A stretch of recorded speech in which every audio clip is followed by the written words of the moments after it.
दीवाना हूँ इन अदाओं का, मैंने तो प्यार किया है तुमसे, जिंदगी भर तुम्हें ही चाहूँगा।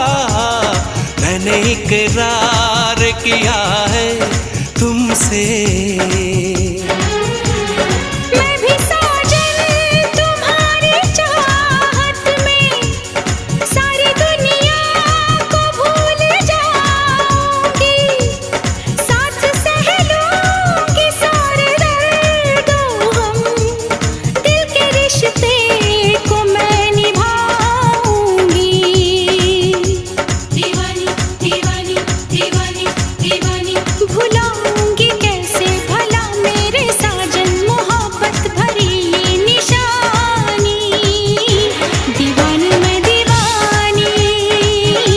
साजन